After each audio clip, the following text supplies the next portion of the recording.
నీ తల్లిని నీ తండ్రిని సన్మానించని బైబిల్ సెలవిస్తుంది. అలా సన్మానించేవాడు దీర్ఘాయుష్ను పొందుకుంటాడని బైబిల్లో ఉంది.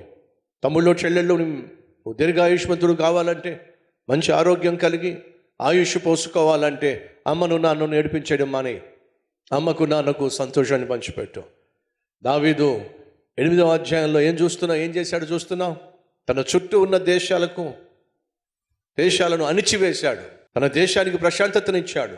యథార్థంగా జీవించాడు, నీతిగా జీవించాడు, నీతిగా పరిపాలన చేశాడు, ప్రజలకు సువర్ణ కాలాన్ని అందించాడు.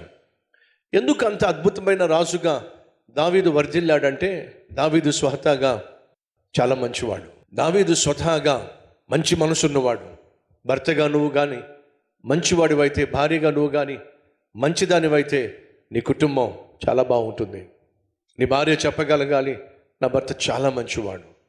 నీ భర్త చెప్పగలగాలి, నా భార్య చాలా మంచిది. చాలా మంచిది కాబట్టే నా కుటుంబం ప్రశాంతంగా ఉంది, సుఖంగా ఉంది. నా కొడుకు చాలా మంచివాడు, నా కూతురు చాలా మంచిది అని తమ్ముడు చెల్లి నీ గురించి అమ్మ నాన్న చెప్పగలిగితే అది నిజంగా గొప్ప భాగ్యం, గొప్ప ధన్యత. దావీదు చాలా అంటే చాలా మంచివాడు. ఎందుకు దావీదు అంత మంచివాడో తెలుసా మీకు?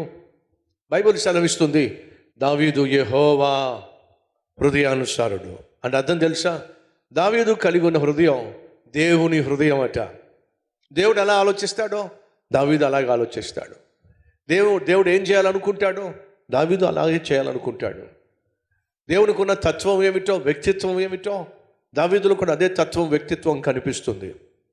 దావీదును చూసినప్పుడు దేవుడు మురిసిపోయాడు. కారణం ఏమిటంటే, ప్రవక్త అయినటువంటి సమూయేలుతో అంటున్నాడు, నా చిత్తానుసారమైనటువంటి వాడిని నేను కనుగొన్నా, నా హృదయానుసారమైన వాడిని నేను కనుగొన్నా, అతన్ని ఈ దేశానికి రాజుగా హెచ్చిస్తా. సరే, తన చిత్తానుసారమైన తన హృదయానుసారమైనటువంటి ఒకరిని కనుగొన్నాడట, అతన్ని రాజుని చేస్తాడట. రైట్, రాజు కావాలి అంటే యోగ్యత కూడా కావాలి కదండి.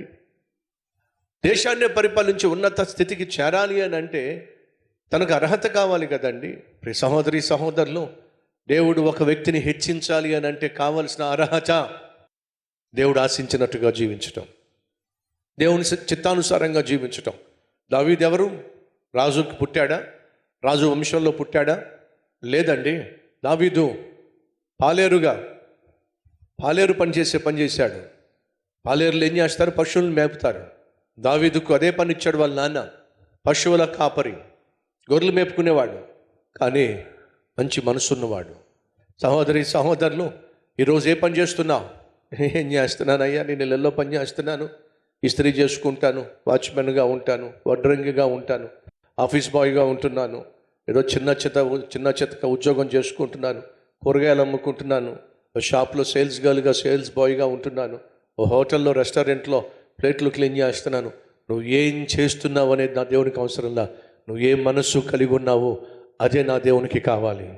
నీ మనస్సు మంచిదైతే, నీ మనస్సులో మంచితనం ఉన్నట్లయితే, మంచి వ్యక్తిత్వం ఉన్నట్లయితే దానినే దేవుడు చూసి నిన్ను దీవిస్తాడు, నీ బిడ్డలను బహుగా ఆశీర్వదిస్తాడు. యథార్థవంతులను బలపరచుటకు యెహోవా కనుదృష్టి లోకమంతా సంచరిస్తుంది. సహోదరుడా సహోదరి, నీ బిడ్డలకు నువ్వు ఇవ్వగలిగినటువంటి ఆస్తి ఏంటో తెలుసా ఏమిటో? ఇల్లు కాదు. నీ బిడ్డలకు ఇవ్వగలిగిన ఆస్తి అంతస్తులు కాదు, మరి మంచితనం. నీ మంచితనమే నీ కుటుంబాన్ని దీవించడానికి దేవునికి ఆధారం అవుతుంది. నీ యథార్థమైన జీవితమే నీ కుటుంబాన్ని, నీ వంశాన్ని, రాబోతున్న తరాలను ఆశీర్వదించడానికి ఆధారము. నీ యథార్థత. ఆస్తిపాస్తులు కానే కావు. యథార్థత లేకుండా నువ్వు ఆస్తిపాస్తులు సంపాదించిన అవి బిడ్డలు సంవత్సరంలో హరించేస్తారు, 10 సంవత్సరాల్లో ఖాళీ చేసి పడేస్తారు. నువ్వు ఎంతైనా ఆస్తి సంపాదించు, బిడ్డలకు ఇచ్చి వెళ్ళు, తగలేసేవాళ్ళు ఎంతమంది ఉంటారో ఒకసారి ఆలోచించండి. యథార్థత నీ బిడ్డలకు ఆశీర్వాదంగా మారుతుంది, నీ వంశానికి ఆశీర్వాదంగా మారుతుంది.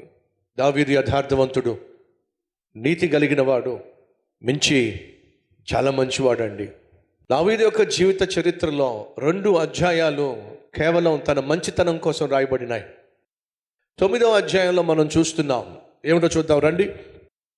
యోనాతానును బట్టి నేను ఉపకారము చూపుటకు సౌలు కుటుంబంలో ఎవడైనా కలడా?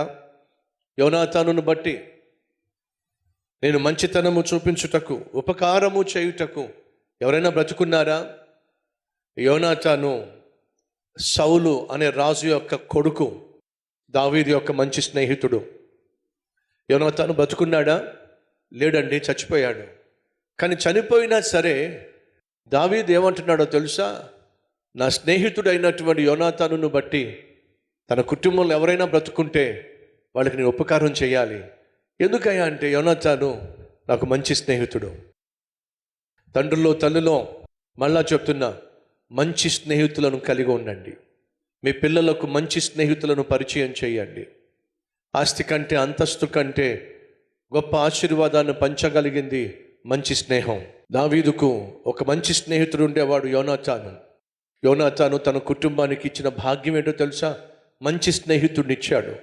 యోనాతానుకు దావీదు మంచి స్నేహితుడు, దావీదుకు యోనాతాను మంచి స్నేహితుడు. సౌలు మంచోడు కాదు కాబట్టి మంచి స్నేహితులు లేరు. నువ్వు మంచివాడివైతే నీకు మంచి స్నేహితులు ఉంటారు. నువ్వు మంచిదానివైతే మంచి స్నేహితులు ఉంటారు. మంచి స్నేహితులు అంటే పోయిన వారం కలిసి ఈరోజు కలిసి తిని రేపొద్దున అంతా కరిగిపోయిన తర్వాత వెళ్ళిపోయేవాళ్ళు కాదు. మంచి స్నేహితులు అంటే నీతో పాటు సుదీర్ఘ కాలము, అంటే కలిసినప్పటి నుంచి కన్ను మూసేంత వరకు నీతో నిలబడేవాళ్లే మంచి స్నేహితులు. అటువంటి వారిని కలిగి ఉండండి. బతుకున్న 3 నాళ్ళు మంచితనాన్ని కలిగి ఉండండి. మంచి స్నేహితులను కలిగి ఉండండి. మంచి చేస్తున్నప్పుడు అపార్థం చేసుకునే వాళ్ళు సాధారణంగా ఉంటారు. అయినా మంచి పని చేయడానికి, మేలు చేయడానికి అలసిపోకండి. రండి ప్రార్థన చేద్దాం.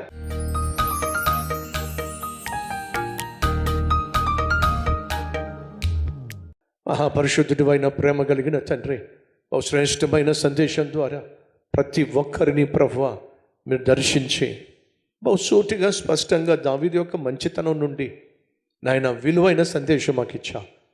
9వ అధ్యాయము ఉపకారము, 10వ అధ్యాయము ఉపకారానికి అపకారం. అయినా సరే తాను తిరిగి అపకారం చేయలేదు నాయన. అవమానాన్ని భరించాడు, నిందను భరించాడు. ఆఖరికి తన రాజ్యం మీదకే తనను తన ప్రజల్ని చంపడానికి వచ్చినప్పుడు ఇక ప్రతిస్పందించక తప్పలేదు. ప్రభువా, మా చుట్టూ పనికి మాలిన సర్కిల్ ఉండడానికి వీల్లేదు. మాకు పనికి మాలిన సలహాలు ఇచ్చేవాళ్ళు ఉండడానికి వీల్లేదు.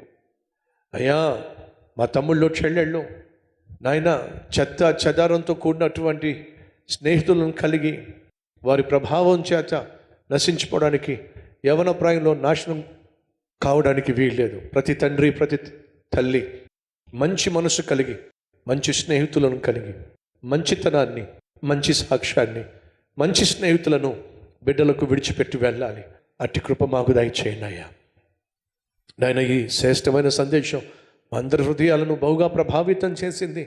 మర్చిపోకుండా క్రియల్లో పెట్టగలిగిన కృప ఇవ్వమని యేసునామం పేరిట వేడుకుంటున్నాం తండ్రి. ఆమేన్.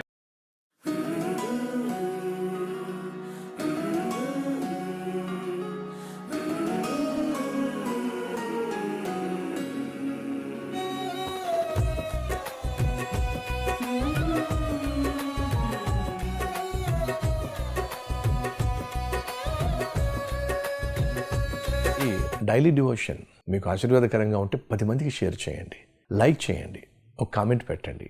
దేవుడు మీకు తోడై ఉండును గాక. షలోమ్.